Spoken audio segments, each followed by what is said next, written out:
Welcome back, Wendy Bacon, to this second part of the All You Can Meet interview. Thanks for your time. Well, in the first part, we've spoken about your life and about you teaching investigative journalism at UTS.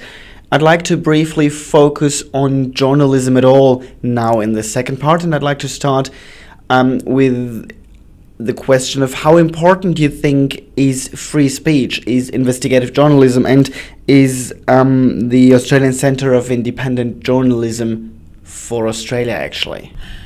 First of all, I think free speech, well, when we say free speech, I don't think free speech should be totally free. You know, I have come to believe over the years, for example, that some form of racial vilification law can be important, more as a symbol than anything else. So I wouldn't say I'm totally for free speech, but what I think is, first of all, public information should be really seriously accessible and very fast, like it is, for example, in Sweden. And we don't have that in Australia. Then I think it's really important to be able to publish things freely about matters of serious public concern and interest and about public figures. I think those two, and we do not have the freest system in Australia. So it's important to have organisations like the Australian Centre for Independent Journalism who will push those issues. We're not the only one. There's many other good legal organisations that do as well.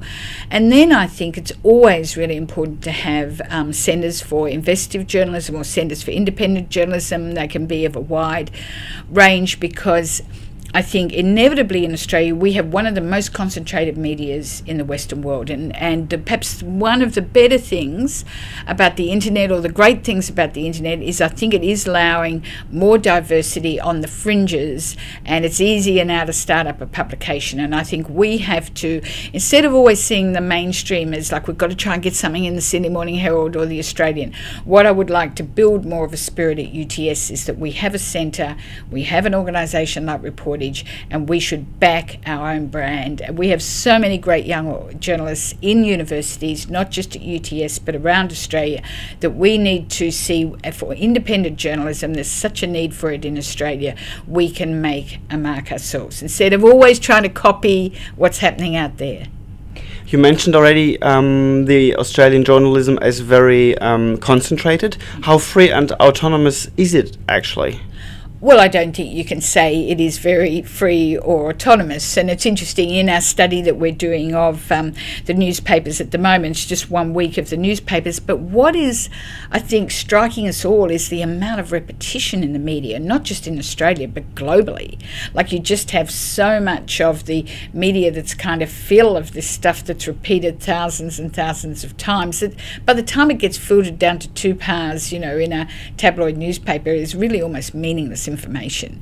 And so I think that there is, I would not say the Australian media is free. However, it is not the situation like in Sri Lanka, where, you know, we've just seen a war in Sri Lanka where no one could get anywhere near the war zone. There is editors who are murdered. There is people who are imprisoned.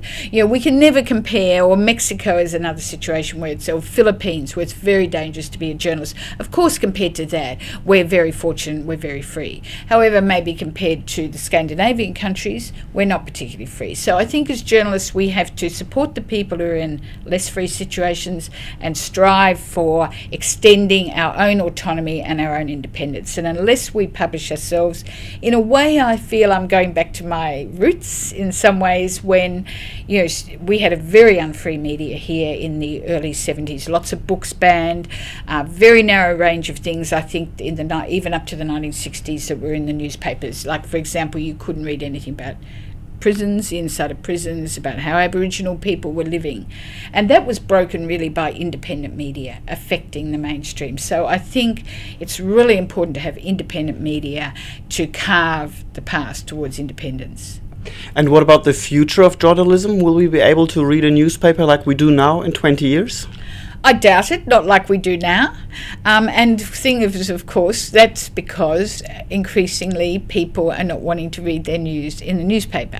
Even in my own house, like we have always, since I moved to Newtown in 1986, the newspaper's always been on the doorstep in the morning.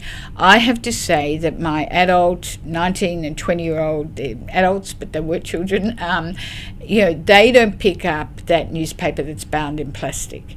They're better informed than I was at their age. They will go onto the web and they'll have maybe the BBC on the front page, or New York Magazine, or something that interests them. And the thing is, what's really the problem now is it a problem, is that people are accessing information on a need-to-know basis, like what interests them. So we've really got to take that on board. And I think people are less and less interested, the younger generation, in just getting something that's delivered to them in the morning.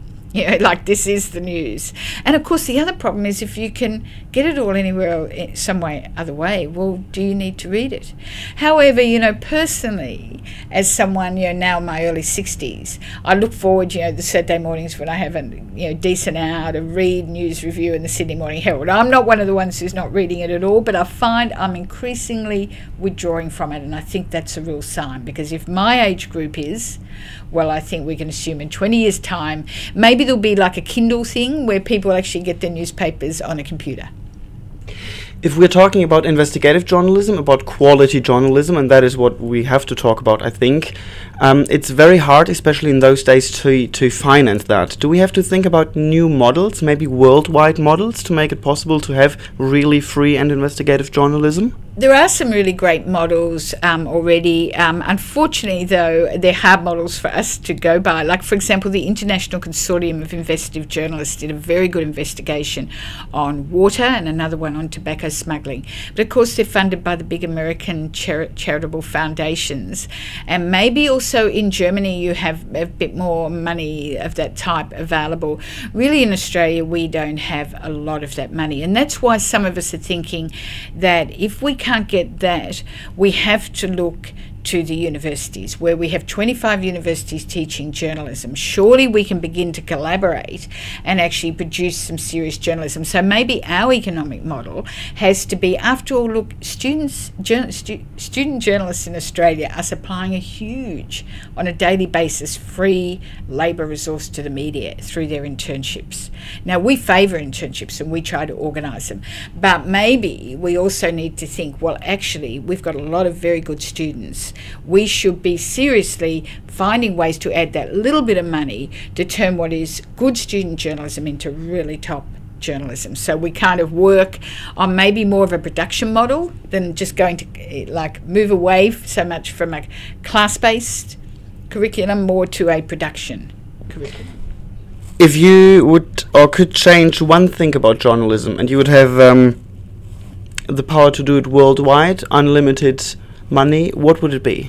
I would change the underlying underlying principle that underlies so much journalism in capitalist economies that really underpins our news values. For example, that lifestyle, that consumption,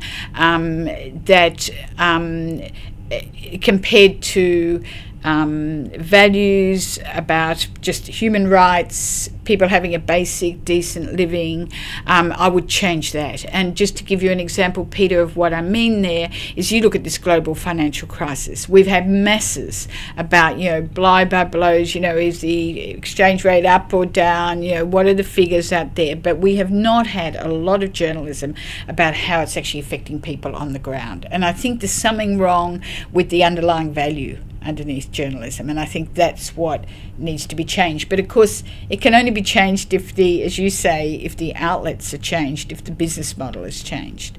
And while I'm in a university, I understand, if I was young too, I'd be dying to get out there probably and get a job if in the 2009 as well. But at the end of the day, it's not the way to change journalism. Wendy Bacon, thanks for your time and thanks for this great interview. Thank you.